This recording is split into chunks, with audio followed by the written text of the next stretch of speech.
Home improvement contractors you hire may turn out to be frauds. Good evening, I'm Brittany Pieper. And I'm Jenna Middaugh. KOMU 8's Katie Camerata is here to tell us about a Cole County man who's been indicted for construction fraud. I've been following the story of Kenneth Scott Jensen, who was indicted today for stealing by deceit and deceptive business practices. The Missouri Attorney General said the man would require customers to pay part of or the full payment of a construction job up front. He would then not complete the job, and the AG's office said he took more than $22,000 from 4 customers. The Mid-Missouri Better Business Bureau says construction fraud is very common in Mid-Missouri and across the United States. It's very easy to execute a construction fraud because really all you have to do is throw on a tool belt and go knock on a bunch of doors, and if you offer your services, fraudulent or real, to enough people, then 1 or 2 of them are going to say yes. When I tried talking to Jensen, his family requested privacy and did not want to be on camera. The Bureau and Missouri Attorney General's office says if customers believe they've been victims of Jensen, they should file a complaint online or through the complaint hotline. 6 children who lost their mother in a crash more than a year ago got some closure today. A judge sentenced Ashley Moore for operating a vehicle in a careless and imprudent manner involving an accident. KOMU 8's Paxton DeBlasi was at the courthouse today for the sentencing. Paxton. The judge sentenced Moore to 6 months behind bars, but she received a suspended sentence, so she will not serve that if she meets certain stipulations like staying sober and not breaking any other laws. For the next 2 years, Moore will be on unsupervised probation and must complete 40 hours of community service in the next 90 days. I spoke to Assistant Prosecutor Jessica Caldera, who explained the conditions of Moore's probation. It's a 6-month sentence, but the execution of that sentence is suspended for 2 years. So for those 2 years, she's on probation. In any case like this, where someone has died, nothing the criminal justice system can do is going to bring that person back. What we try to do and what I was trying to do is hold her accountable for her actions. Moore and her defense said that they would not make any comment on the decision made today. A St. Louis lawmaker who resigned from the Missouri House this week says he stepped down because he had an affair. Former Republican Representative Don Gosen says he began the affair in 2014. He was elected in 2010 and is married with 3 kids. House Speaker Todd Richardson says he asked Gosen to resign Tuesday night after he was, quote, made aware of the situation. Gosen is the 3rd lawmaker to resign under pressure in the past year. The man accused of killing State Trooper James Bava in a fiery crash last August will now have his case heard in Montgomery County. The Audrain County prosecutor confirms the judge has approved a change of venue for 20-year-old Sergei Komerzan's case. Komerzan faces charges of second-degree murder along with 5 other charges.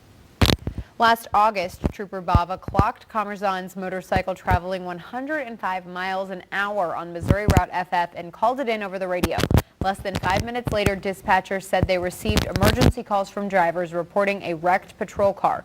Witnesses say Bava was chasing the bike when his patrol car went airborne, hit nearby trees, flipped over, and burst into flames. A Columbia man was charged today in a January armed home invasion. Robert Worthington was charged with robbery, burglary, and 2 counts of receiving stolen property. In January, deputies responded to the 6200 block of East Circle Drive North. The deputies found that 2 armed suspects had forced their way into the home and threatened 4 people before leaving. Columbia power lines are at the center of another conflict. This time, one group wants to remove Laura Nauser from the City Council over the Columbia Electric Transmission Project.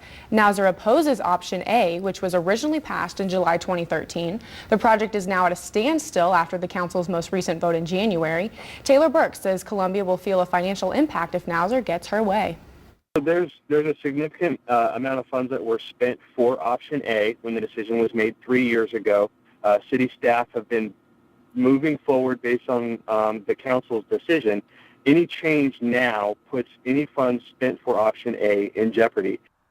Nauser says she opposes Option A because it cuts through more residential and commercial property than other plans. It will take 408 signatures to put Nauser's recall on the August ballot. The Jefferson City Fire Department asks residents not to burn under current weather conditions, even though there's not a ban in effect. The National Weather Service issued a red flag warning for western and southwest Missouri for the past 2 days. Burning is permitted within Jefferson City from November 1st to March 1st every year. The weather has been great the past few days. Let's send it over to Alyssa for a look at what we can expect this weekend. Yeah, we were really I think I feel more comfortable not making comments about that. An MU dean who left during the Lofton administration now returns to the University of Missouri. KOMU 8's Emma Henderson spoke to Dr. Patrick Delafontaine about his return in an exclusive interview. She joins us in the studio with why he came back. Delafontaine won't comment on his reasons for resigning as dean of the medical school at the University of Missouri last September. But now that he's back, he's already has big plans for new initiatives to improve the education and the hospital. He hasn't even had time to move all of his stuff back into his office, but Delafontaine already has plans for a clinic and new diversity initiatives for the medical school. Delafontaine said he came back to the school because of the new leadership and said he's confident that with them in charge, the university is going in the right direction. We have drawn up some plans. Now they're early on, but some of them are already underway. I can give you as an example, for instance, a national advisory board that we formed with some very prominent national thought leaders in the area of diversity. One of the members of this new review board is a former Secretary General of the United States. Delafontaine says there are also plans for a new clinic opening in July. The Columbia Farmers Market may need a new venue in the next few years. It recently released its 2015 annual report, which showed a significant increase in both vendors and customers. The report showed a 27% increase in customers from 2014. Market manager Karina Smith says the market started a new educational program to give kids something to do while their families shop. We have community organizations come in and provide activities for kids that have something to do with health or sustainability. Smith says she believes the increase is because of the new programs and a new push on social media. The new kids program called Munch Money had more than 50 participants. The market almost reached 75,000 customers in 2015 and is adding new vendors every year.